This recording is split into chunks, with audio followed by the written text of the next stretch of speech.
Hello po sa inyong lahat mga ka-crypto. Ako po si Pinoy Crypto Trader at sa video na ito ay atin pong pag-uusapan ang tungkol dito sa top 3 na meme coins na handang-handa na raw para ito ay mag-moonshot. Yan, ibig pong sabihin ay lilipad na po ito patungong buwan. Or sa madaling salita ay makakaranas ito ng matinding price surge or pag-angat sa presyo. Kaya yan, ayon po sa analyst na naglabas sa tatlong listahan na ito ay ang mga meme coins na ito ay walang iba kundi sina BOM, Pepe at saka si Algo Tech. Kaya yan, atin pong kikilalanin ang tatlong meme coin na ito sa video na ito. Pero bago po tayo magpatuloy ay nais ko lamang po munang bigyang linaw ang aking disclaimer kung saan ang nilalaman po ng video na ito ay hindi po ito isang financial advice. For education and information purposes lamang po ang layunin nito. Maliban po dito ay nais ko na rin pong magbigay babala na wala pong kahit anumang group chat ang Pinoy Crypto Trader. At ayan, yung unang-una natin dito ay si BOM or si Book of Meme. Leads meme frenzy after price surges 1,420% in a month. Kaya ayan, medyo pagdating po kay CoinMarketCap ay nagtagal po siya sa trending list. Yan, at laging siya po yung nasa unahan ng listahan, itong si BOM. Kasi ang laki po kasi ng kanyang ibinigay na gain, 1,420%. Kaya sa mga nakabili po nito nung umpisa, yan, nung kanyang pre-sale, lalong-lalo na nung pre-sale ni BOM ay talagang kumita po sila ng malaki rito. Kaya yan, Book of Meme is a new meme coin based on the Solana blockchain, witnessing unprecedented growth in a very short time frame. Kaya yan, ganyan po talaga ang mga meme. Pero dapat po nating malaman na marami pong mga meme coins dyan at mahirap po talagang piliin yung kung alin po sa kanila yung talagang sasabok. Yan, nakatulad po ng ipinakitang performance nito dito ni Book of Meme or BOM. Kaya ayan, the surge in BOM's price is driven by two key factors. Firstly, the project aligns with the market sentiment of meme coin. As investors, particularly those who missed the recent meme frenzy, seek out new meme projects with substantial potential. Secondly, a BOM listings on prominent exchanges such as Binance, Bybit, and Lbank is further pushing its momentum. Kaya yan, dalawa po ang meron po tayong dalawang bagay dito kung bakit sumabog ang market price ni Book of Meme or BOM. Unang-una ay syempre patuloy pa rin na may mga bagong mga investors ang naghahanap ng mga meme coins na may potensyal na magbigay po sa kanila ng magandang kita. Kaya syempre nakita nila itong si BOM yan bilang isang magandang meme coin project. Yan, at nakita po nila na mayroon ng potential, kaya yan, nag-invest po sila dito. Kaya isa po ito sa nagdulot sa kanyang matinding pag-angat sa kanyang presyo. At saka yung pangalawa ay yung pagkakalista po nito sa mga exchanges, mga malalaking exchanges po katulad ni Binance, Bybit at saka si Lbank. Dahil dito ay mas lalong mas lalong tumindi yung kanyang pag-angat sa kanyang presyo. Kaya ayan, ngayon ay patuloy pa rin po ang pag-angat ni BOM at ayon po sa analyst yan ayon po sa analyst na ayan ayon po sa kanyang naging pananaw rito. Ayan, dito po ay magpapatuloy po sa pag-angat itong si BOM at aakyatin niya ang kanyang all-time high na nasa 0.03 kung pag magpapatuloy yung kanyang pag-angat sa presyo. Kaya ayan, ang sunod naman po ay itong si Pepe.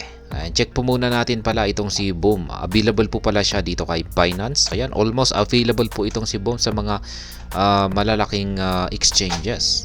Ayan, dito kay HTX, kay Gate.io, kay Radium, KuCoin, Bybit, ayan, Bitget at saka kay Bitmart. Ayan, marami pa po yan. Ngayon ay dito naman po tayo kay Pepe.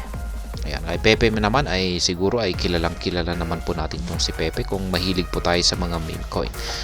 Ayan, pero sa mga hindi ay isa po siyang palaka. Ayan, palaka Frog Team meme coin. At marami pong nagkagusto sa kanya kasi siya na rin po yung kauna-unahan na palaka na lumabas na meme coin. At saka syempre itong si Pepe ay sikat na rin po ito bilang isang cartoon character. Siya po ay nakakaranas ng mga substantial or malalaking price surges. Blunt's graphical analyst suggests the possibility of Pepe reaching approximately 40 digits 14 following the conclusion of its fourth wave of correction, signifying a 75% increase from its current trading price of 50 digits 75.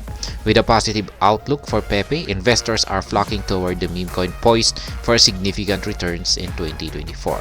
Kaya ayan, isa pong crypto analyst na si Blunt ang naglabas ng kanyang analysis dito kay Pepe, kung saan ayon po sa kanya ay kapag natapos na daw po ang fourth wave, yan, isa na naman po itong 5 wave na base po ito sa 5 wave theory. Ngayon ay nakakaranas po ng ngayon ay nasa fourth wave po ang market price or price action nitong si Pepe. Sa fourth wave ay correction po ito. Ngayon kapag natapos daw po ang fourth wave correction na ito ni Pepe ay aakyatin niya ang 75% increase sa kanyang presyo at yan po ay nasa presyong 40 digits 14. Kaya ayan, maliban dito ay tuloy-tuloy pa rin daw po ang pagdagsa ng mga investors dito kay Pepe. Kaya ito po ay nagkahanda para sa isang malaking return ngayong taong 2024. At ayan, si Pepe naman po ay available na rin dito kay Binance, kay OKX, Bybit, HTX, Gate.io, kay Uniswap version 2 at saka version 3 at saka kay Kraken. Marami pa yan. Pero yan, marami na po tayong almost available po kasi itong si Pepe sa iba't ibang mga crypto exchanges.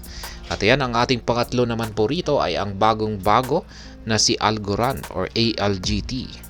Ayan, at siya naman po ay lumabas dahil sa kanyang record-breaking na $3 million na pre-sale. Ibig pong sabihin, maraming bumili nito sa kanyang pre-sale. At syempre hanggang ngayon ay naka-pre-sale pa rin po siya. Ayan, ito po yung kanilang official na website. Ayan, stage 2 na po ng kanilang pre-sale. Ayan, targets remaining in stage. Kaya ito po yung kanilang presyo. Current Algotech price and current stage ay nasa 6 cents or 0.06. Kaya kung pag sa sunod po, next stage ay magiging 8 cents na. Kaya ayan po si Algotech. Algotech has emerged as a significant project in the crypto sector. Its algorithmic TradeFi platform utilizes blockchain, machine learning, and decentralized intelligence and offers cutting-edge features like mean reversion, momentum trading, and hedging for traders. The project is expected to lead the sector due to its extensive roadmap and automation strategies. Kaya yan, bagong-bago siya at napakarami po niyang mga projects dito na nakahanda. Ayan, meron siyang TradFi platform. Ayan, na gumagamit ng blockchain. Meron din siyang AI, machine learning po yan.